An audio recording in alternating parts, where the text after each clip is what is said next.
Hi, this is Jessica. Welcome to the Angler and Sportsman Magazine audio network. Our network is here to bring you the latest articles from Angler and Sportsman Magazine in ways you're bound to love. Whether you're heading to work, driving to an appointment, or on your way to your next hunting or fishing trip, we've got you covered. It's safe, convenient, and best of all, a great way to stay up to date with the latest stories and information from Angler and Sportsman Magazine. So sit back, click, relax, and enjoy your day with us.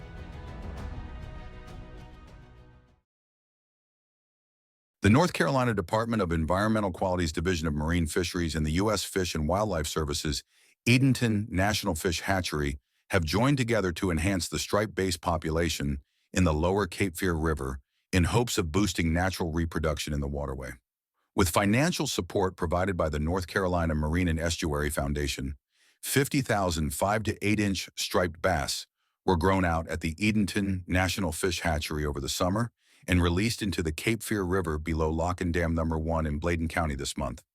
As part of the stocking strategy, more than 170,000 1 to 2-inch striped bass were also stocked into the river earlier this spring. Although various numbers and sizes of striped bass have been stocked into the Cape Fear River for decades, this year's stocking is different. For the first time in the Cape Fear system, the source broodfish, spawning adults, used for hatchery production originated from the Cooper River in South Carolina.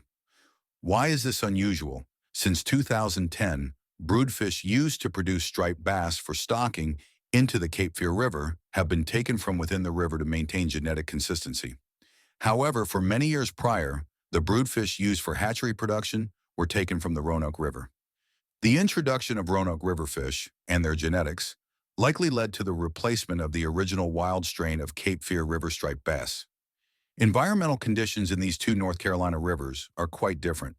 Additionally, striped-bass populations south of Cape Hatteras typically remain in their home rivers and do not migrate to the ocean, whereas older striped bass from the Roanoke River system have been documented migrating as far north as the Gulf of Maine.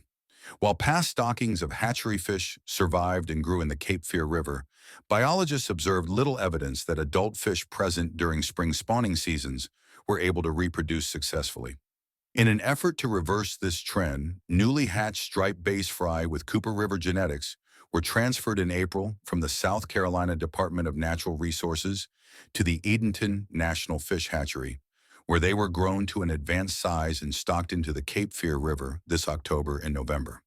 The goal of using South Carolina genetics in the Cape Fear River striped bass population is to see if the hatchery fish will first survive to spawning age, and then to see if they can reproduce naturally, explained Chris Stewart, biologist supervisor for the North Carolina Division of Marine Fisheries. The test here is to determine if the differences in egg characteristics will overcome the challenges to spawning in the system.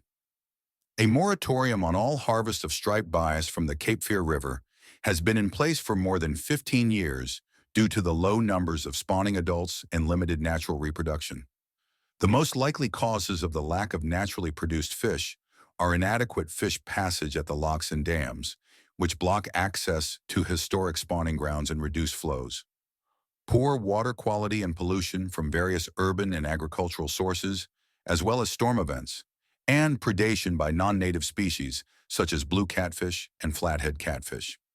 The switch to a different strain of striped bass is an interesting management approach that will hopefully result in better angling opportunities on the Cape Fear River, remarked Chad Thomas, Executive Director of the North Carolina Marine and Estuary Foundation. We are proud to financially support this year's stocking efforts and look forward to learning the results from the genetic evaluation that will follow.